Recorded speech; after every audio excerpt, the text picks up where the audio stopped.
ಜೈ ಸಚ್ಚಿದಾನಂದ್ ದೀಪಕ್ ಭಾಯ್. ಯಾವಾಗೆಲ್ಲ ಈ ಸ್ತ್ರೀ ಪ್ರಕೃತಿ ಮೇಲೇಳುತ್ತೆ ಆಗೆಲ್ಲ ಅದನ್ನ ನೋಡ್ತಾರೆ, ಮತ್ತೆ ಅದರಿಂದ ಬೇರ್ಪಟ್ಟು ಹೇಳ್ತಾರೆ ಅದು ನನ್ನ ಸ್ವರೂಪ ಅಲ್ಲ. ಫೈಲ್ 1 ಜೊತೆ ಹೋಲಿಸಿ ಮಾತಾಡ್ತಾರೆ, ಈ ಸ್ತ್ರೀ ಪ್ರಕೃತಿಯನ್ನ ನೀನು ಖಾಲಿ ಮಾಡಬೇಕು ಅಂತ. ಅದಕ್ಕೇನಾದ್ರೂ ಮಾರ್ಗದರ್ಶನದ ಕೀಲಿಕಾಯಿನ ನೀವು ನೀಡಬೇಕು. ಇನ್ನೂ ಹೆಚ್ಚು ಮಾಡಿ. ಬೇರೆ ಮಾತುಕತೆ ಆಗುತ್ತಲ್ಲ, ನಿಧಾನವಾಗಿ ಮುಂದುವರಿಸ್ತಾ ಹೋಗಿ. ಹಾಗೂ ನಮಗೆ ಕೇವಲ ಒಬ್ಬರೊಂದಿಗೆ ಮಾತ್ರವಲ್ಲ, ವ್ಯಕ್ತಿಗಳು ಬದಲಾಗ್ತಾ ಹೋಗ್ತಾರೆ. ಎಷ್ಟೆಲ್ಲ ಕೆಲಸ ಕಾರ್ಯಗಳಲ್ಲಿ ಬೇರೆ ಬೇರೆಯವರ ಜೊತೆಯಲ್ಲಿ ಬೇರೆ ಬೇರೆ ರೀತಿಯಿಂದ ಪ್ರಕೃತಿಯು ಕೆಲಸ ಮಾಡುತ್ತಿರುತ್ತೆ. ಅವೆಲ್ಲವನ್ನು ಡೀಟೇಲ್ ಆಗಿ ನೋಡಬೇಕು. ಅಲ್ಲೇನು ಉಂಟಾಯಿತು ನೋಡ್ತಾ ನೋಡ್ತಾ ಬೇರ್ಪಟ್ಟಿರಬೇಕು. 5 ಆಜ್ಞೆಗಳನ್ನು ಪಾಲಿಸಬೇಕು. ಹಾಗೂ ಈ 5 ಆಜ್ಞೆಲಿದ್ದು ಬಿಟ್ಟರೆ ನಿಮ್ಮ ಪ್ರಕೃತಿಯು ಎಕ್ಸಾಕ್ಟ್ ಖಾಲಿಯಾಗತ್ತೆ. ಅದ್ಬಿಟ್ಟು ನನ್ನಿಂದ ಅದು ತಪ್ಪಾಗಿದೆ, ಪ್ರತಿಕ್ರಮಣ ಮಾಡಬೇಕು, ನನ್ಗನ್ಸತ್ತೆ ತನ್ಮಯಕಾರ ಬಿಟ್ಟಿರೋ ತಪ್ಪು. ಎಷ್ಟು ಬಾರಿ ಅನ್ಸತ್ತೆ? 1000ರಲ್ಲಿ 3 ಬಾರಿ ಅನ್ಸಿರ್ಬೋದು. ನಾವು ಜಾಗೃತಿಯನ್ನು ಹೆಚ್ಚಿಸಬೇಕು. 3ರಿಂದ 4ಕ್ಕೆ, 4ರಿಂದ 5ಕ್ಕೆ. ನಾವು ಹೀಗೆ ಜಾಗೃತಿಯಲ್ಲಿ ಇದ್ಬಿಟ್ರೆ ನಾವು ಪಾಸ್ ಆದಾಗೇನೆ, ಫುಲ್ಲಿ ಪಾಸ್. 150ರಲ್ಲಿ 1 ಮಾತ್ರ ಪಾಸ್ ಆಗಿರೋದು. ಅಷ್ಟಕ್ಕೆ ಎಲ್ಲದರಲ್ಲೂ ಪಾಸ್ ಆದಾಗೆ ಅಲ್ಲ. ಇನ್ನು ಬಾಕಿ ಉಳಿದ 149 ಬಗ್ಗೆ ಏನು? ನೀವು ಎಲ್ಲಿ ತಪ್ಪಿದ್ದೀರಾ ಅದನ್ನು ಹುಡುಕ್ಬೇಕು. ಅರ್ಥವಾಯ್ತಲ್ಲ? ಎಲ್ಲವೂ ತುಂಬಾ ಒಳ್ಳೆಯದು. ನಾನೆಷ್ಟು ಚೆನ್ನಾಗಿದ್ದೇನಂತ ಯೋಚಿಸ್ಲೇಬಾರ್ದು. ನಾವು ಒಳ್ಳೆಯದನ್ನೇ ಹೇಳ್ಕೊಂಡು ಓಡಾಡ್ತೇವೆ, ಕೆಟ್ಟದನ್ನು ಆವಾಗ ಅಲ್ಲಿ ಪ್ರತಿಕ್ರಮಣವನ್ನ ಮಾಡಬೇಕು ಅಥವಾ ಸಾಮಾಯಿಕನಲ್ಲಿ ನೋಡಬೇಕು. ಪ್ರತಿಕ್ರಮಣ ಬೇರೆ ವಿಚಾರ. ಬೇರೆಯವರಿಗೆ ದುಃಖ ಉಂಟು ಮಾಡಿದಾಗ ಪ್ರತಿಕ್ರಮಣ ಮಾಡಿ ಪ್ರಕೃತಿಯ ವಿರುದ್ಧವಾಗಿ ನೀವು ಕೂತ್ಕೋಬೇಕು.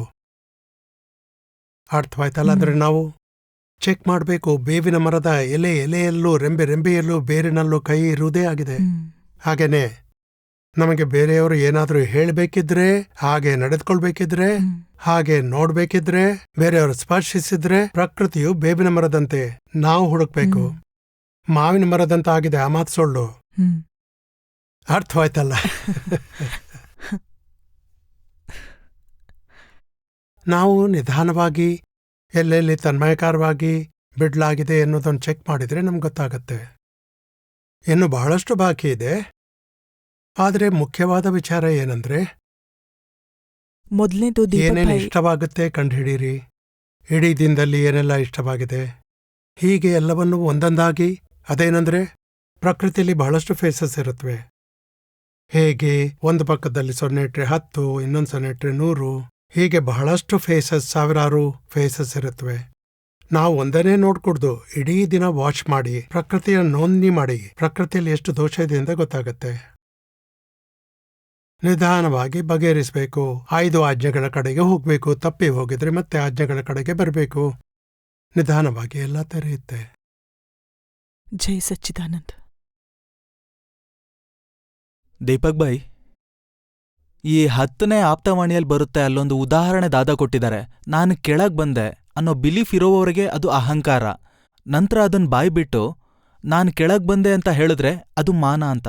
ಅಂದ್ರೆ ಅಲ್ಲಿ ಬಿಲೀಫ್ ಆಗ್ಲಿ ಆಗೋ ಮತ್ತೊಂದ್ರಲ್ಲಾಗ್ಲಿ ಅದು ಕ್ರಿಯೆಯನ್ನ ಒಳಗೊಂಡ ಜ್ಞಾನದ ತಿಳುವಳಿಕೆಯಿಂದ ವರ್ತಿಸುವುದಾಗಿದೆ ಅಲ್ವಾ? ಅಲ್ಲಿ ಬಿಲೀಫಲ್ಲಿದ್ರೂ ಅಥವಾ ಬಾಯ್ಬಿಟ್ಟು ಹೇಳಿದ್ರು ಅದು ತಾನು ಕರ್ತನೆಂದು ತಿಳಿಯೋದ್ರಲ್ಲಿ ಉಂಟಾಗುತ್ತೋ ಅಥವಾ ದರ್ಶನದಲ್ಲಿ ಉಂಟಾಗುತ್ತೋ, ಅದ್ರ ಬಗ್ಗೆ ಅರ್ಥವಾಗಲೆಂದು ವಿವರಣೆ ಕೊಟ್ಟಿದ್ದಾರೆ. ವಿವರವಾಗಿ ಹೇಳಿದ್ದಾರೆ. ಮಾನ್ಯತೆಗಳಿವು. ಮಾನ್ಯತೆಗಳಿಂದ ಮುಂದಕ್ಕೆ ಹೋಗುವುದಾದರೆ ಅಹಂಕಾರ ಎಷ್ಟು ಸಣ್ಣ ಸ್ವರೂಪವಾಗಿದೆ. ಆಮೇಲೆ ಮುಂದಕ್ಕೆ ಇದರಲ್ಲಿ ಹೇಗಂದ್ರೆ ಮಾನ್ಯತೆ, ದರ್ಶನ ಹಾಗೂ ಜ್ಞಾನ 2 ಇದೆ ಅಲ್ವಾ?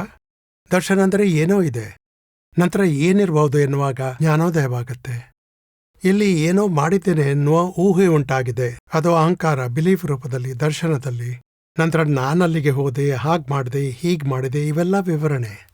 ಆಗ ಅಹಂಕಾರದ ವಸ್ತುಗಳು ಹೆಚ್ಚುತ್ತೆ. ಅಹಂಕಾರದ ವಿಶೇಷತೆ ಸ್ವರೂಪ, ವಿಸ್ತೃತ ಸ್ವರೂಪವನ್ನು ಮಾನ ಅನ್ನಲಾಗತ್ತೆ. ಇದೊಂದು ಸಣ್ಣ ಉದಾಹರಣೆ. ಲಕ್ಷಾಂತರ ದಾಖಲೆಗಳಿರುತ್ತವೆ ಇದರಲ್ಲಿ. ಪ್ರತಿಯೊಂದರಲ್ಲೂ ಫಿಟ್ ಮಾಡ್ಕೋಬೇಕು. ಹಾಗೆ ಹೇಳಿದ್ರೆ ಒಂದು ರೀತಿಯಲ್ಲಿದು ಮಾನ. ಇಲ್ಲಿಗೆ ಬಂದು ನಾನು ಕೆಲಸ ಮಾಡ್ತೇನೆ ಅನ್ನುವುದು ಬಿಲೀಫ್ನಲ್ಲಿದೆ. ಮತ್ತೆ ಹೇಳ್ತಾರೆ ನಾನು ಸೇವೆಯ ಕೆಲಸ ಮಾಡಲು ಬಂದಿದ್ದೇನೆ. ಆ ಟೇಬಲ್ ಬಳಿ ಕೂತ್ಕೊಂಡು ಎಲ್ಲರ ಹೆಸರನ್ನು ಬರೆದುಕೊಂಡು ಅವರಿಗೆ ರೂಮ್ಸ್ ಕೊಡೋದು. ಯಾಕೆ ಸುಮ್ಮನೆ ಹೇಳಬೇಕು? ಆಗ ಅಹಂಕಾರ ಹೆಚ್ಚಾಗಿ ಮಾನದ ಕಡೆಗೆ ಬರುತ್ತೆ. ನಂತರ ಮುಂದಕ್ಕೆ ಹೋಗ್ತಾ ಗರ್ಭರಸ ಉಂಟಾಗತ್ತೆ, ಬಹಳಷ್ಟು ಬಗೆಯಲ್ಲಿ ಉಂಟಾಗಬಹುದು. ಹೀಗೆ ತಾನು ವಿಶೇಷತೆಯಲ್ಲಿ ಬೀಳುವುದಾಗಿದೆ. ಅಲ್ಲಿ ಮಾನ ಉಂಟಾಗತ್ತೆ, ಮುಂದಕ್ಕೆ ಗರ್ಭರಸ ಉಂಟಾಗತ್ತೆ, ತನ್ನಂತೆ ನಡೆದಿದ್ರೆ ಜಗಳವಾಗತ್ತೆ, ನಿಧಾನವಾಗಿ ಅಹಂಕಾರದ ಸ್ವರೂಪ ಹೆಚ್ಚತ್ತೆ. ಸರಿಯಾಗಿ ಮರ್ಯಾದೆ ಕೊಡದೆ ಹೋದ್ರೆ ಮಾರನೇ ದಿವಸ ಕುರ್ಚಿಯಲ್ಲಿ ಇರುವುದೇ ಇಲ್ಲ. ಅರೆ ಅವರೆಲ್ಲಿ ಹೋದ್ರು? ಇಲ್ಲ, ನಿನ್ನೆ ಸ್ವಲ್ಪ ಗಲಾಟೆ ಆಯ್ತು. ಸಿಟ್ ಮಾಡಿ ಮುಂಡುತನ ತೋರಿಸೋದು. ನಂತರ ಮರ್ಯಾದೆ ಕೊಟ್ಟು ಕರಿಬೇಕು, ಬನ್ನಿ, ನೀವಿಲ್ಲದೆ ಕುರ್ಚಿ ಅಳ್ತಾ ಇದೆ. ಆಯ್ತು ಬರ್ತೀನಿ. ಇವೆಲ್ಲ ಹೆಚ್ಚಿರೋ ಅಹಂಕಾರದ ಹಾರಾಟ ಅಷ್ಟೇ. ಮತ್ತೊಬ್ಬರನ್ನು ತಂದು ಅವರ ಪಕ್ಕದಲ್ಲಿ ಕುಳ್ಳಿಸಿದ್ರೆ ಎಷ್ಟು ಜಲಸಿ ಆಗುತ್ತೆ ಅಂದ್ರೆ, ಈ ವ್ಯಕ್ತಿ ಇಲ್ಲಿ ಯಾಕೆ ಕೂತಿದ್ದಾರೆ, ನನ್ನ ತೆಗೆದು ಹಾಕ್ಬೇಕೆಂದಿದ್ದೀರಾ? ಇಲ್ಲ, ಜನ ಹೆಚ್ಚಾಗಿದ್ದಾರೆ, ನಿಮ್ಮ ಕೆಲಸವನ್ನು ಕಡಿಮೆ ಮಾಡೋದಕ್ಕೆ ನಿಮಗೆ ಸಹಾಯಕ್ಕಾಗಿ ಬಂದಿದ್ದಾರೆ. ಹಾಗಿದ್ರೆ ತೊಂದರೆ ಇಲ್ಲ. ಅಯ್ಯೋ, ಎಷ್ಟೊಂದು ಕಷ್ಟ. ನಾನೇ ಹೆಡ್ ಅಂದ್ರೆ ಸಮಸ್ಯೆ ಇಲ್ಲ, ಅದೇ ಮತ್ತೊಬ್ರು ನೋಡ್ಕೊಳ್ಳೋದಕ್ಕೆ ಅಂದ್ಬಿಟ್ರೆ ಅವರ ರಕ್ತ ಬಿಸಿಯಾಗ್ಬಿಡುತ್ತೆ. ಇವೆಲ್ಲ ಅಹಂಕಾರದ ಡೆವಲಪ್ಮೆಂಟ್ ಆಗಿದೆ ಅನ್ಬೋದು. ನಂತರ ಬುದ್ಧಿ ಹೆಲ್ಪ್ ಮಾಡುತ್ತೆ, ಗರ್ವರಸ ತೆಗೆದುಕೊಳ್ಳುತ್ತೆ. ಆಮೇಲೆ ಸ್ವಲ್ಪ ಮುಂದುವರಿದರೆ ಮಾನ, ಇನ್ನು ಸ್ವಲ್ಪ ಮುಂದುವರಿದರೆ ಅಭಿಮಾನ. ಅವರ ಕುರ್ಚಿ ಟೇಬಲನ್ನು ಬದಿಗೆ ತಳ್ಳಿದ್ರೆ ಸಾಕು. ಆ ಕುರ್ಚಿ ಟೇಬಲ್ ಎಲ್ಲ ಇದೆಯಲ್ಲ, ಅದು ಬೇರೆ ಮಹಾತ್ಮರಿಗೆ, ಈ ಜಾಗ ನಂದು. ಅದು ಅಭಿಮಾನ. ಏನು ಕೆಲಸ ಮಾಡದೆ ಹೋದ್ರೆ, ಜನ ಗುಂಪಾಗಿ ಬಡ್ತಲೇ ಹೋದ್ರೆ, ಓ ಜನರ ಗುಂಪು ನನಗೆ ಸಾಕಾಗಿ ಹೋಯ್ತು, ನಾನ್ ಸೋತೋಗಿದ್ದೇನೆ, ಕೆಲಸ ಏನೂ ಮಾಡಿಲ್ಲ. ಮಿಥ್ಯ ಅಭಿಮಾನಿಗಳು. ಯಾವ ಕೆಲಸ ತಗೊಂಡ್ರೂ ಅದರಲ್ಲಿ ಅಹಂಕಾರ ಮುಂದೆ ಹೋಗ್ತಾನೆ ಇರುತ್ತೆ.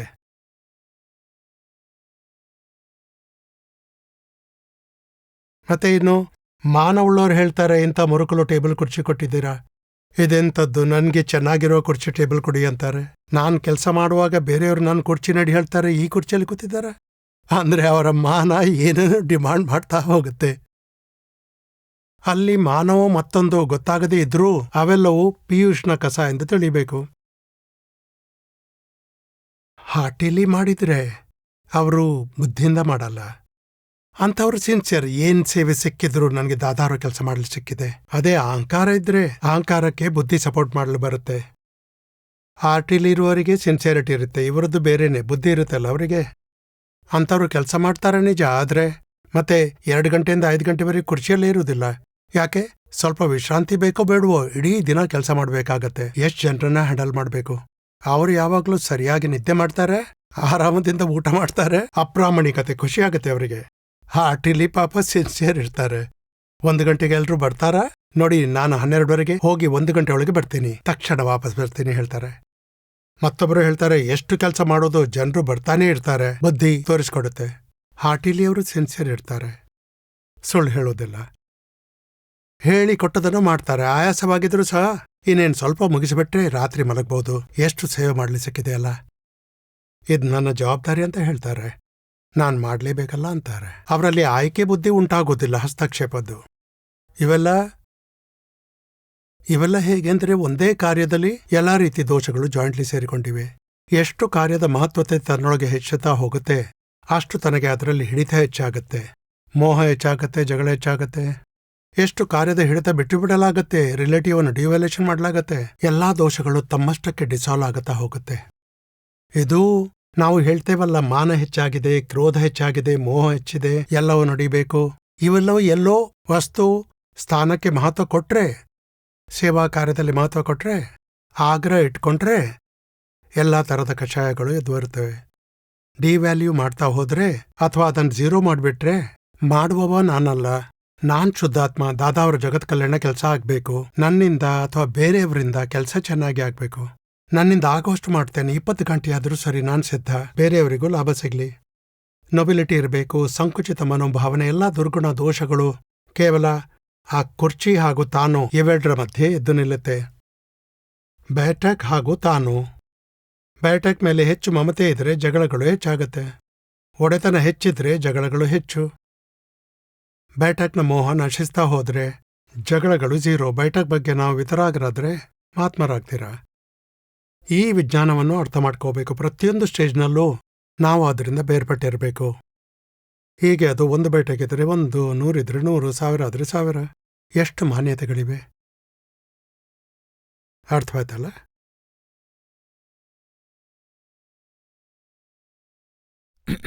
ಇದೇ ರೆಫರೆನ್ಸ್ ಬಗ್ಗೆ ನೀವು ಹೇಳಿದ್ದೀರಾ, ನಮ್ಮೊಳಗಿರುವ ದೋಷಗಳು ಕಂಟಿನ್ಯೂಸ್ ಆಗಿ ಹುಡುಕ್ತಿರ್ಬೇಕು ಅಂತ.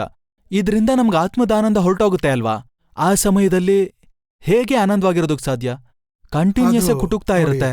ಆದ್ರೆ ಗೊತ್ತಿದ್ರೆ ಒಂದು ವಿಚಾರ ಅರ್ಥ ಮಾಡ್ಕೋಬೇಕು. ಹೆಚ್ಚಿನವ್ರು ಹೇಳ್ತಾರೆ ನಮ್ಗೆ ಆನಂದ ಇಲ್ಲ, ದುಃಖದ ಅಭಾವದ ಸ್ಟೇಷನಲ್ಲಿದ್ದೀವಿ ನಾವು. ನಾವು ಕೇಳಬೇಕು, ನಿಮ್ಗೆ ಆನಂದ ಇಲ್ಲದಿದ್ರೆ ದುಃಖ ಇರುತ್ತಾ? ದುಃಖ ಇಲ್ಲ ಅಂತಾರೆ. ದುಃಖದ ಅಭಾವ ಈ ಸ್ಟೇಷನ್ನಲ್ಲಿದೆ, ಸುಖದ ಸದ್ಭಾವದ ಸ್ಟೇಷನ್ ನಂತರ ಬರುತ್ತೆ. ಮತ್ತೆ ಎಷ್ಟೆಲ್ಲ ಕಸಗಳಿವೆ ಅಲ್ಲ? ದುಃಖದ ಅಭಾವ, ಸುಖದ ಸದ್ಭಾವನೆ, ಮಧ್ಯೆ ಕಸಗಳಿವೆ. ಕಸಗಳು ನಾಶವಾಗ್ತಾ ಹೋದ್ರೆ ಆಮೇಲೆ ಸುಖವು ಬಂದ್ಬಿಡುತ್ತೆ. ನಾವೀಗ ಆನಂದದ ಹೆಚ್ಚು ಕಡಿಮೆ ಬಗ್ಗೆ ತಲೆ ಕೆಡಿಸ್ಕೋಬಾರ್ದು. ಜಾಗೃತಿ ಇದೆಯಲ್ಲ, ಈ ಜಾಗೃತಿ ನಿಜವಾಗಿ ಏನಂದ್ರೆ ತನ್ನ ದೋಷವನ್ನು ತನಗೆ ತೋರಿಸುತ್ತೆ. ಬೇರೆಯವರ ದೋಷ ನೋಡುವುದು ಅಜಾಗೃತಿಯಾಗಿದೆ, ತನ್ನ ದೋಷ ನೋಡುವುದು ಜಾಗೃತಿ. ಜಾಗೃತಿ ಹೆಚ್ಚಿದ್ರೆ ಅದು ಪುರುಷಾರ್ಥ.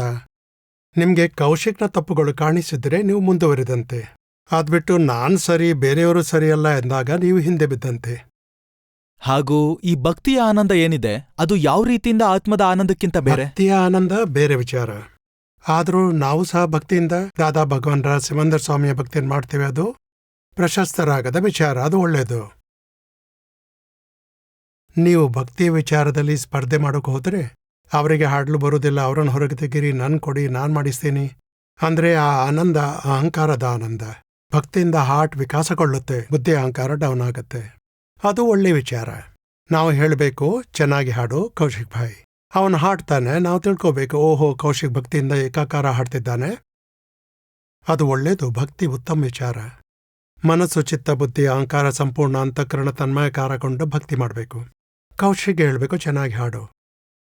ಯಾರಾದರೂ ಹಾಡ್ತಿರುವಾಗ ಒಂದು ಶಬ್ದನ ಸರಿಯಾಗಿ ಕೇಳಿಸ್ಕೊಂಡು, ಒಂದು ವಾಕ್ಯ ಸರಿಯಾಗಿ ಕೇಳಿಸ್ಕೊಂಡು ನಂತರ ಅದನ್ನು ಅದೇ ರಾಗದೊಂದಿಗೆ ಹಾಡಿದ್ರೆ ಆಗ ಚಿತ್ತ ಶುದ್ಧಿಯಾಗತ್ತೆ. ಈ ಭಕ್ತಿಯೆಲ್ಲವೂ ಚಿತ್ತವನ್ನು ಶುದ್ಧಿ ಮಾಡುವಂಥದ್ದು. ಮೊದಲು ಧಾರಣೆ ಮಾಡಿ ನಂತರ ನಾವು ಮಾಡಬೇಕು. ನಾವು ತಿಳಿಬೇಕು, ಸರಿಯಾಗಿ ಕೇಳಿಸ್ಕೊಂಡು ನಂತರ ಹಾಡಿದ್ದಾನೆ. ಎರಡೂ ಕಾರ್ಯಗಳಲ್ಲಿ ನಮ್ಮ ಹಾಜರಿ ಇರಬೇಕು. ನಾನ್ ಮಾಡ್ತಿದ್ದೇನೆ ಇಲ್ದಿದ್ರೆ ಆಯ್ತು. ಚಿತ್ತದ ಶುದ್ಧಿ ಆಗ್ತಾ ಆಗ್ತಾ ಎತ್ತರಕ್ಕೆ ಹೋಗುತ್ತೆ. ಜೈ ಸಚ್ಚಿದಾನಂದ್. ದೀಪಕ್ ಭಾಯ್, 12ನೇ ಆಪ್ತವಾಣಿ ಪುಸ್ತಕದ ಪಾರಾಯಣ ಮಾಡುವಾಗ ಅಲ್ಲಿ ಅಹೋ ಅಹೋ ಭಾವನೆಯೂ ಇರಬೇಕು ಅಂತ ತಿಳಿಸಿದ್ದಾರೆ. ಅಹೋ ಅಹೋ ಅಂದ್ರೆ ಈ 5 ಆಜ್ಞೆಗಳನ್ನ ಪಾಲಿಸೋ ಸಲುವಾಗಿ ಅಂತ ಭಾವನೆನ ಹೊಂದಬೇಕಾದ ಅಗತ್ಯ ವಿಶೇಷವಾದ ಆಜ್ಞೆಗಳು ಪ್ರಾಪ್ತಿಯಾಗ ಮಾತ್ರ ಅಲ್ಲಿ ಬರೆದಿದೆ. ಇಲ್ಲ ದಾದವರಲ್ಲಿ ವಿಶೇಷ ಆಜ್ಞೆ 5 ಆಜ್ಞೆ ಬಿಟ್ಟು ಪ್ರಾಪ್ತಿಯಾದಾಗ. ಅಂದ್ರೆ ನೀನು ಒಬ್ಬ ಹೇಳ್ತಾನೆ ಅಂದ್ರೆ, ನಾವು ಉದಾಹರಣೆ ತಗೊಳ್ಳೋಣ. ಈಗ ವಡೋದರದಿಂದ ಅಹಮದಾಬಾದ್ಗೆ ಬಂದು ದಾದಾ ಅಂತಾರೆ, ಯಾಕೆ ಸುಮ್ಮನೆ ಬಂದಿ, ವಾಪಸ್ ಹೋಗು. ಆ ಸಮಯದಲ್ಲಿ ಏನ್ ತಿಳಿಬೇಕು? ಓಹೋ, ದಾದಾ ನನಗೋಸ್ಕರ ಆಜ್ಞೆ ಕೊಟ್ಟಿದ್ದಾರೆ ವಾಪಸ್ ಹೋಗು ಅಂತ, ಇದು ನನ್ನ ಭಾಗ್ಯ ಅಂತ ಹೊರಟೇ ಬಿಡ್ತಾನೆ ಅವನು. ಇದು ಅಹೋ ಅಹೋ ಎಂದು ಸ್ವೀಕರಿಸೋ ವಿಚಾರ. ಒಂದು ಶಬ್ದ ಉಲ್ಲಾಸದಿಂದ ಸ್ವೀಕರಿಸಿಬಿಡ್ಬೇಕು. ಬುದ್ಧಿ ಉಪಯೋಗಿಸೋ ಅಗತ್ಯನೇ ಇಲ್ಲ. ಎಲ್ರನ್ನ ಕೂರಿಸಿದ್ದಾರೆ, ನನಗೆ ಬೇಡ ಅಂದ್ರು ನನ್ನನ್ನು ಮಾತ್ರ ಹೋಗೆಂದು ಹೇಳ್ತಿದ್ದಾರೆ. ನನ್ನ ರೋಗವನ್ನು ಕತ್ತರಿಸಿ ಹಾಕಿದ್ದಾರೆ, ನನ್ನ ಮೇಲೆ ಕರುಣೆ ತೋರಿದ್ದಾರೆ ಎಂದ್ಕೊಂಡು ಉಲ್ಲಾಸದಿಂದ ಹೊರಟು ಬಿಡ್ಬೇಕಷ್ಟೇ. ಆದ್ದರಿಂದಲೇ ಮತ್ತೆ ಅವರ ಕಲ್ಯಾಣವಾಗತ್ತೆ. ವಿಶೇಷ ಆಜ್ಞೆ ಬಗ್ಗೆ ಹೇಳೋದಾದ್ರೆ ಮತ್ತೆ ನಾನು ಮಾತಾಡೋದನ್ನ ಆಜ್ಞೆ ಅಂತ ತಿಳ್ಕೋಬೇಡಿಯಾ. ಮುಂದೆ ಬನ್ನಿ ಅಂದ್ರೆ ಓಹೋ ನನಗೆ ಆಜ್ಞೆ ನೀಡಿದ್ದಾರೆ ಇವೆಲ್ಲದ ಬೇರೆ ವಿಚಾರ. ಇಲ್ಲಿ ಸಾಮಾನ್ಯವಾಗಿ ಮಾತಾಡೋದನ್ನ ನಾನು ನೋಡಿದ್ದೀನಿ. ನನ್ನೊಂದಿಗೆ ಮಾತಾಡುವಾಗ ಹೀಗೆ ಅದು ಇದು ಮಾತನಾಡ್ತಾ ಇರ್ತಾರೆ. ನಾವು ಮಾತನಾಡೋದಷ್ಟೇ. ಯಾವ್ದು ಸರಿ ಅನ್ಸುತ್ತೆ ಹಿಡಿದುಕೊಂಡು ದೀಪಕ್ ಭಾಯ್ ಆಜ್ಞೆ ಕೊಟ್ಟಿದ್ದಾರೆ ಅದರಂತೆ ಮಾಡಬೇಕು. ನನ್ಗೆ ಈ ಆಜ್ಞೆ ಬಗ್ಗೆ ತಿಳಿದಾಗ ನನ್ಗೆ ಅನ್ಸುತ್ತೆ ಏನೋ ತಪ್ಪಾಗಿದೆ ಅಂತ. ಹಾಗಾಗಿ ದಾದಾರ ಮಾತುಗಳೇ ಮುಖ್ಯ. ಅದರ ಮಹತ್ವವನ್ನು ಕೇಳಿ. ನಮ್ಗೆ 5 ಆಜ್ಞೆಗಳೇ ಮಹತ್ವದ ವಿಚಾರ. ನನ್ನೊಂದಿಗಿನ ಮಾತುಕತೆ ಎಲ್ಲ ಆಜ್ಞೆಗಳಲ್ಲ, ದಾದಾವರು ಹೇಳೋದು ಮಾತ್ರ ಆಜ್ಞೆ. ದಾದಾವರ ಆಜ್ಞೆ ಏನಿದೆ ಅದೇ ಆಜ್ಞೆ. ಹೀಗೆ ಕೆಲವರು ಕೇಳ್ತಾರೆ, ಕೆಲಸನ ಬಿಟ್ಟು ನಾನು ಇಲ್ಲಿಯೇ ಬಂದು ಕೆಲಸ ಮಾಡ್ತಿದ್ದೇನೆ. ಹೌದು, ಸರಿ, ನಾನು ಮಾಡಿದ್ದೀನಿ. ನಿಶ್ಚಯಿಸಿದ್ದಾರಾ? ಹೌದು. ನನ್ಗೆ ದೀಪಕ್ ಭಾಯ್ ನನ್ನ ಮನೆಗೆ ಫೋನ್ ಮಾಡಿ ಹೇಳಿದ್ದಾರೆ. ದೀಪಕ್ ಭಾಯ್ಗೆ ಕೇಳಿದೆ, ದೀಪಕ್ ಭಾಯ್ ಆಜ್ಞೆ ಕೊಟ್ಟಿದ್ದಾರೆ, ನೀನು ಇಲ್ಲಿದ್ಕೊಂಡೇ ಕೆಲಸ ಮಾಡಬೇಕು, ಮುಂಬೈಗೆ ಹೋಗೋದು ಬೇಡ. ಹೀಗೆಲ್ಲ ಶಬ್ದಗಳನ್ನು ಹಿಡಿದುಕೊಂಡು ಉಂಟಾಗತ್ತೆ. ಬಹಳಷ್ಟು ಉಂಟಾಗಿದೆ. ಎಂದೆಲ್ಲ ನಾವು ಹೇಳಿದ ಶಬ್ದಗಳನ್ನ ನನಗೆ ಇನ್ಫಾರ್ಮೇಶನ್ ಕೊಡ್ತಿದ್ದರು, ಆಜ್ಞೆ ಕೇಳ್ತಿದ್ದರು, ಯಾರಿಗೊತ್ತು. ನನ್ನೊಂದಿಗೆ ಮಾತುಕತೆ ನಡೀತಿರುವಾಗ ನಾನು ಅನ್ಕೋತೀನಿ ನನಗೆ ಇನ್ಫಾರ್ಮೇಶನ್ ಕೊಡ್ತಿದ್ದಾರೆ, ಆಮೇಲೆ ತಪ್ಪಾಗ್ಬಿಡತ್ತೆ.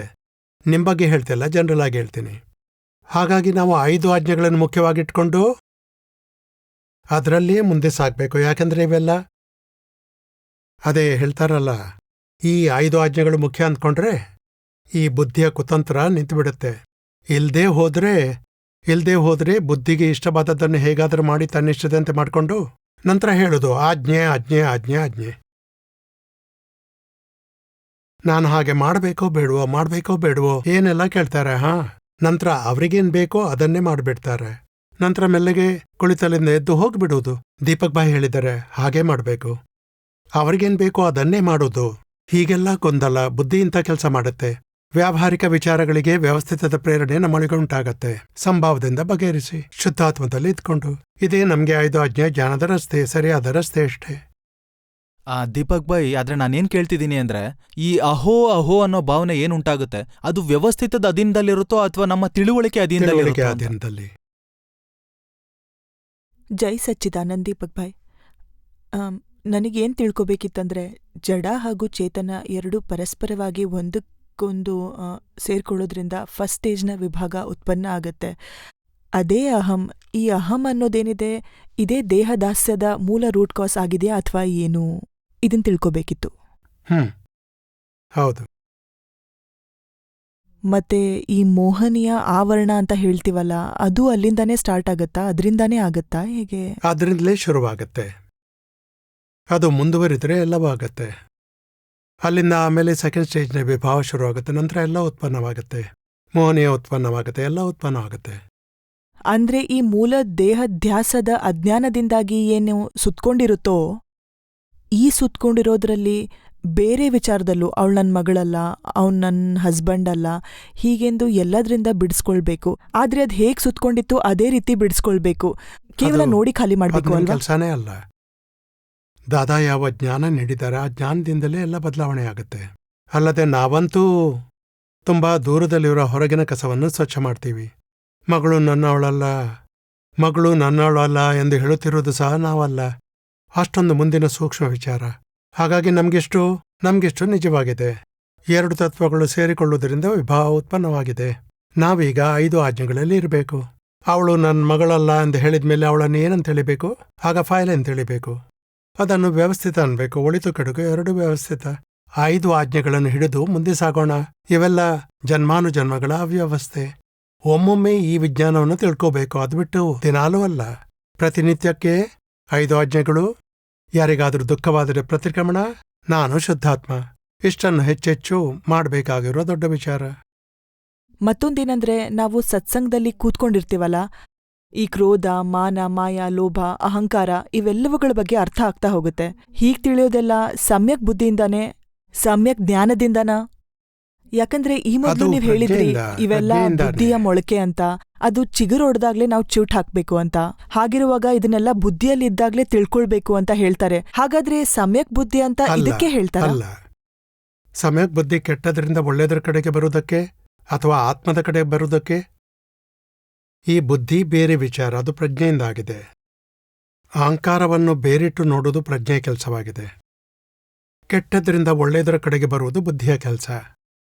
ದುಃಖ ಕೊಡಬಾರ್ದು, ಅಡ್ಜಸ್ಟ್ಮೆಂಟ್ ಆಗೋದೆಲ್ಲ, ಬೇರೆಯವರಿಗೆ ಸುಖ ಇರಲಿ ಎಲ್ಲ ಮಾಡುವುದು ಬುದ್ಧಿಯ ಕೆಲಸವಾಗಿದೆ. ಸಮ್ಯಕ್ ಬುದ್ಧಿ ಅಂದ್ರೆ ವೈರತ್ವವನ್ನು ಕಟ್ಟಿಕೊಳ್ಳೋ ಬದಲು ಲೆಕ್ಕಾಚಾರ ಮುಗಿಸೋದು. ಮತ್ತೆ ಪ್ರಜ್ಞೆಯ ಕೆಲಸ ಬೇರೆನೇ ಆಗಿದೆ. ರಿಲೇಟಿವ್ ಹಾಗೂ ರಿಯಲ್ ಅನ್ನು ಬೇರೆ ಇರಿಸೋದು. ಎಷ್ಟು ಅರ್ಥ ಮಾಡ್ಕೊಳ್ಳಿ. ಬುದ್ಧಿ ಅಂದ್ರೆ ಅಶುಭ ಮತ್ತೆ ಶುಭ, ಒಳ್ಳೆಯದು ಕೆಟ್ಟದ್ದು, ಇವುಗಳಲ್ಲಿ ಬುದ್ಧಿ ಇರುತ್ತೆ. ಅವಿನಾಶಿ ವಿನಾಶಿ ಎನ್ನುವಲ್ಲಿ ಪ್ರಜ್ಞೆ ಇರುತ್ತೆ. ಇನ್ ಶಾರ್ಟ್ ಏನ್ ತಿಳ್ಕೊಬೋದಂದ್ರೆ, ಅದೇನೇ ಅರ್ಥ ಮಾಡ್ಕೊಂಡಿದ್ರು ಅದು ಉಷಾನಿಗೆ ಅರ್ಥ ಆಗಿರುತ್ತೆ. ನಾನು ಶುದ್ಧಾತ್ಮ, ಅಷ್ಟು ಭಾಗ ಜ್ಞಾನದ ಕಡೆ ಬರುತ್ತೆ ಅಂತ ತಿಳ್ಕೊಳ್ಬೋದಾ? ಅಂದ್ರೆ ಇವರೆಲ್ಲ ಏನ್ ತಿಳ್ಕೊಳ್ತಾರಂದ್ರೆ ಉಷಾಗೆಲ್ಲ ತಿಳಿದಿದೆ ಅಂತ. ಆದ್ರೆ ಉಷಾನಿಗೆ ಏನ್ ಅರ್ಥ ಆಯ್ತು? ಸಾರಿ, ಏನ್ ಕೇಳಿದ್ರಿ? ಉಷಾನಿಗೆ ಏನ್ ಅರ್ಥ ಆಗಿದೆ? ಯಾವ್ದು ಅರ್ಥವಾಗಿದೆ? ಯಾವ್ದ್ರ ಬಗ್ಗೆ? ಅಂದ್ರೆ ವಿನಾಶಿಯ ಬಗ್ಗೆ. ಅಂದ್ರೆ ಬುದ್ಧಿಯ ಕಡೆಗೆ ಹೋಗುತ್ತೆ. ಉಷಾನಿಗೆ ಅರ್ಥವಾಗದೆ ನಿಮ್ಗೆ ಅರ್ಥವಾಗೋದು ಜ್ಞಾನದ ಕಡೆಗೆ ಹೋಗುತ್ತೆ. ದೀಪಕ್ ಭಾಯ್, ಜೈ ಸಚ್ಚಿದಾನಂದ್. ಈ ಮೊಂಡತನದ ಬಗ್ಗೆ ಆಪ್ತವಾಣಿ 9ರಲ್ಲಿ ಹೇಳಲಾಗಿದೆ. ಅದೇನಂದ್ರೆ, ಪುರುಷ ಮೊದಲು ಮೊಂಡತನ ತೋರಿಸ್ತಾನೆ, ಅದರಿಂದಾಗಿ ನಂತರ ಸ್ತ್ರೀಯಲ್ಲಿ ಮೊಂಡತನ ಉಂಟಾಗುತ್ತೆ. ಮತ್ತೆ ಆಮೇಲೆ ಯಾವಾಗ್ಲೂ ಪುರುಷ ಸರಿ ಹೋಗ್ಬಿಡ್ತಾನೆ. ಆದ್ರೆ ಸ್ತ್ರೀನಲ್ಲಿ ಆ ಮೊಂಡತನ ಉಳಿದ್ಬಿಡುತ್ತೆ. ಹಾಗಾಗಿ ಸ್ತ್ರೀಯನ್ನ ಸ್ತ್ರೀ ಹಾಗೆ ಇರೋದಕ್ ಬಿಡೋದು ಪುರುಷನ ಜವಾಬ್ದಾರಿಯಾಗಿದೆ ಅಂತ. ಅಲ್ಲಿ ಪುರುಷ ಯಾವ ರೀತಿಯಿಂದ ಜವಾಬ್ದಾರಿಯನ್ನ ಹೊಂದಿರ್ತಾನೆ? ನಿಮ್ಗೆ ಜವಾಬ್ದಾರಿಯಿಂದ ತಪ್ಪಿಸ್ಕೊಳ್ಬೇಕಾ? ಅಯ್ಯೋ, 5 ಆಜ್ಞೆಗಳನ್ನು ಹಿಡಿದುಕೊಳ್ಳಿ. ಇವೆಲ್ಲ ನೋಡಿ, ಸಂಸಾರದಲ್ಲಿ ಮುಳುಗಿರೋ ವಿಚಾರ, ಹಿಂದೆ ಬರೋರ ವಿಚಾರ ಬೇರೆ. ಹಿಂದೆ ಬರೋರು 5 ಆಜ್ಞೆ ಪಾಲಿಸ್ಬೇಕು. ಸಂಸಾರದಲ್ಲಿ ಏನ್ ನಡೀತಿದೆ, ಯಾವ ಪುರುಷನೇ ಆಗ್ಲಿ ಕೇವಲ ಜ್ಞಾನಿ ಆಗಿದ್ರೆ ಯಾರು ತೊಂದರೆ ಕೊಡ್ಬೋದಾ? ಅಹಂಕಾರಿಯಾಗಿ ವರ್ತಿಸಿದ್ರೆ ಮತ್ತೆ ಡಬಲ್. ತಾನು ಹಿಂತಿರುಗಿ ಬಂದ್ರೆ ಅವೆಲ್ಲ ಸ್ಟೇಷನ್ಸ್ ಇರುವುದಿಲ್ಲ. ನನ್ನ ನಿಮಿತ್ತದಿಂದ ಸ್ತ್ರೀಯಲ್ಲಿ ಹಠಮಾರಿತನ ಉಂಟಾಗಿದೆ, ಹಠ ಮಾಡುತ್ತಾರೇನೋ, ಈ ಬಗ್ಗೆ ನೀವು ಸ್ವಲ್ಪನೂ ಚಿಂತೆ ಮಾಡ್ಬೇಕಿಲ್ಲ. ಹಿಂದಿನ ಜನ್ಮದಲ್ಲಿ ಏನೋ ಮೊಂಡುತನ ಮಾಡಿರ್ಬೇಕು, ಈಗ ನೀವು ಮಾಡ್ತಿಲ್ವಲ್ಲ. ದುಃಖಿ ಆಗೋದು ಬೇಡ. ಏನೋ ನಿಜ. ಅಯ್ಯೋ, ಇದೇನು ನಾನೆಲ್ಲಿ ತಪ್ಪು ಮಾಡಿಬಿಟ್ಟಿದ್ದೇನೆ ಎಂದು ಪರಿಶೀಲಿಸಲು ಸಹ ಹೋಗ್ಬೇಕಾದ ಅಗತ್ಯವಿಲ್ಲ. ಅಯ್ಯಯ್ಯೋ, ನಾನೆಲ್ಲಿ ತಪ್ಪು ಮಾಡಿದ್ದೇನೆ ಅದನ್ನು ಪರಿಶೀಲಿಸೋದು ಬೇಡ. 5 ಆಜ್ಞೆಯಲ್ಲಿ ಮಾತ್ರ ಇದ್ದು ಶುದ್ಧಾತ್ಮ ಶುದ್ಧಾತ್ಮ ಹೇಳಿ ದಾದಾ ಭಗವಾನ್ ರಾಸಿಂ ಜೈ ಜೈಕಾರವನ್ನು ಹೇಳ್ತಿರ್ಬೇಕು. ಜೈ ಇಲ್ಲದೆ ಸಚಿದಾನಂದ. ಹೋದ್ರೆ ಸುಮ್ಮನೆ ಗೊಂದಲ ಆಗತ್ತೆ. ಅವೆಲ್ಲ ನಮ್ಗೆ ಅಗತ್ಯವಿಲ್ಲ. ದೀಪಕ್ ಭಾಯ್, ನೀವು ಹೇಳಿದ್ರಲ್ವಾ, ಮೊದ್ಲಿಗೆ ದುಃಖಗಳ ಅಭಾವ ಉಂಟಾಗುತ್ತೆ, ನಂತರ ಆತ್ಮದ ಆನಂದ ಉಂಟಾಗುತ್ತೆ, ಹಾಗೂ ಅವೆರಡರ ನಡುವೆ ಕಚ್ಚಡಗಳಿವೆ. ಈ ಕಚ್ಚಡಗಳು ಯಾವ್ಯಾವ ರೀತಿಯಿಂದ ಸ್ವಚ್ಛಗೊಳಿಸೋದಕ್ಕೆ ಸಾಧ್ಯ ಅನ್ನೋದನ್ನ ತಿಳಿಸಿ. ಯಾವ್ಯಾವ ವೇರಿಯೇಬಲ್ಸ್, ಯಾವ ವೇರಿಯೇಬಲ್ಸ್ ಇಂದ ಅದೇ 5 ಆಜ್ಞೆಗಳಿಂದ ಎಲ್ಲ ಸ್ವಚ್ಛಗೊಳಿಸೋದಕ್ಕೆ ಸ್ವಚ್ಛ ಆಗುತ್ತೆ. 5 ಆಜ್ಞೆ ಎಂತ ವೈಪರ್ ಅಂದ್ರೆ ಎಲ್ಲಾ ಕಸ ಸ್ವಚ್ಛಗೊಳಿಸುತ್ತೆ. 5 ಆಜ್ಞೆಗಳು ಪ್ರತಿಕ್ರಮಣ ಹಾ, ಸಹಾಯಕನಿಂದ. 5 ಆಜ್ಞೆ ಪ್ರತಿಕ್ರಮಣ ಸಾಮಾಯಿಕ. ಇಷ್ಟೆಲ್ಲ ನಾವು ಮಾತಾಡಿದೇವಲ್ಲ ಈ ಸೇವೆ ಬಗ್ಗೆ, ಎಷ್ಟೊಂದೆಲ್ಲ ಒಳ್ಳೆ ವಿಚಾರ ಮಾತಾಡಿದೆವು. ಪ್ರಕೃತಿಯನ್ನು ಉಪಯೋಗಿಸ್ಬೇಕು ನಾವು. ಮಮತೆಯಿಂದೆಲ್ಲ ತನ್ನ ಸ್ವಾರ್ಥಕ್ಕಾಗಿ ಮಾಡ್ತೇವೆ, ಜನರ ಕಲ್ಯಾಣಕ್ಕಾಗಿ ಮಾಡಿಯಲ್ಲ. ಅಹಂಕಾರ, ಮಮತೆ, ಬುದ್ಧಿ, ಚಿತ್ತ, ಮನಸ್ಸು ಎಲ್ಲ ನಾನು ಬೇರೆಯವರಿಗೆ ಒಳ್ಳೇದು ಮಾಡಬೇಕು ಅಂತ ನೀವು ನಿಮ್ಮನ್ನು ತೊಡಗಿಸ್ಕೊಳ್ಳಿ. ಹೇಳ್ತಾರಲ್ಲ, ನಮ್ಮ ಮನಸ್ಸು ಸದಾ ಜಗತ್ ಕಲ್ಯಾಣದಲ್ಲಿರ್ಬೇಕು. ನಮ್ಮ ಚಿತ್ತ ಆತ್ಮದಲ್ಲಿ ಇರುತ್ತಿದ್ರು ಮನಸ್ಸಲ್ಲಿ ಸದಾ ಜಗತ್ತಿನ ಕಲ್ಯಾಣ ಇರಬೇಕು. ಹಗಲು ರಾತ್ರಿ ಅದೇ ವಿಚಾರ ಇರಬೇಕು.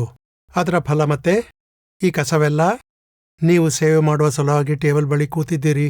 ಯಾರೋ ಹೇಳ್ತಾರೆ, ನಿಮ್ಗೆ ಮಾತ್ರ ರಾಜ್ಕೋಟ್ನವರಿಗೆ ಎಲ್ಲ ಜಾಗ ಕೊಡ್ತಾರೆ, ಮುಂಬೈಯಿಂದ ಬಂದವರಿಗೆ ಎಲ್ಲಿ ಬೇಕಾದ್ರೂ ಕೊಡ್ತೀರಾ. ಆಮೇಲೆ ಅಹಂಕಾರ ಎದ್ದೇಳುತ್ತೆ, ಅಲ್ಲಿ ಕಸ ಸ್ವಚ್ಛ ಆಗ್ಬಿಡತ್ತೆ. ಅಂದ್ರೆ ಈ ಮಹಾತ್ಮರ ಸೇವೆ ಮಾಡ್ತಾ ಮಾಡ್ತಾ ಕಸಗಳೆಲ್ಲ ಮೇಲೆ ಬರುತ್ತವೆ. ಕೊಂಬು ಮುರಿಯುತ್ತೆ, ಜ್ಞಾನದಲ್ಲಿದ್ದು ಬಗೆಹರಿಸ್ಕೊಳ್ಬೇಕಷ್ಟೇ. ಯಾಕೆ ಅಂದ್ರೆ 11ನೇ ಆಪ್ತವಾಣಿಯಲ್ಲಿ ದಾದಾ ಹೇಳ್ತಾರೆ, ಕಚ್ಚಡಗಳು ಸ್ವಚ್ಛ ಆದ್ಮೇಲೆ ನಂತರ ಜಾಗೃತಿ ಇರುತ್ತೆ ಅಂತ. ಹಾಗಲ್ಲ, ಕಸ ಸ್ವಚ್ಛಗೊಂಡ ಮೇಲೆ ಜಾಗೃತಿ ಉಂಟಾಗೋದಿಲ್ಲ. ಜಾಗೃತಿ ಹೆಚ್ಚಾದಷ್ಟು ಕಸ ಕಾಣಿಸುತ್ತೆ. ಜಾಗೃತಿ ಹೆಚ್ಚಾದರೆ ಕಸ ಕಾಣಿಸುತ್ತೆ. ಕಸ ನಮ್ಗೆ ಕಂಡು ಬಂದ್ರೆ ಜಾಗೃತಿ ಹೆಚ್ಚುತ್ತೆ. ನಾವು ಜಾಗೃತಿನೇ ಹೆಚ್ಚಿಸಬೇಕು. ಸತ್ಸಂಗ ಜಾಗೃತಿನೇ ಹೆಚ್ಚಿಸುತ್ತೆ. ಆಮೇಲೆ ಕಸ ಕಾಣಿಸುತ್ತೆ. ಕಸ ಕಂಡು ಬಂದ್ರೆ ಹೊರಟೋಗುತ್ತೆ. ಕಸ ಅಂದ್ರೆ ಕ್ರೋಧ, ಮಾನ, ಮಾಯೆ, ಲೋಭ ಇವೆಲ್ಲವುಗಳಿಂದ ಮುಂದಕ್ಕೆ ಬರುತ್ತೆ. ಆಗ್ರಹ, ಅಭಿಪ್ರಾಯ, ರಾಂಗ್ ಬಿಲೀಫ್ಗಳು, ಹಠ ಮಾಡೋದು, ರಾಗ, ದ್ವೇಷ ಎಲ್ಲ ಏನೆಲ್ಲ ಶಬ್ದಗಳಿವೆ ಆಪ್ತವಾಣಿಯಲ್ಲಿ. ಮೊಂಡುತನ, ಮಮತೆ, ತನ್ನತನ ಎಲ್ಲ ಕಸಗಳು. ಆತ್ಮವನ್ನು ಬಿಟ್ಟು ಎಲ್ಲವೂ ಕಸ.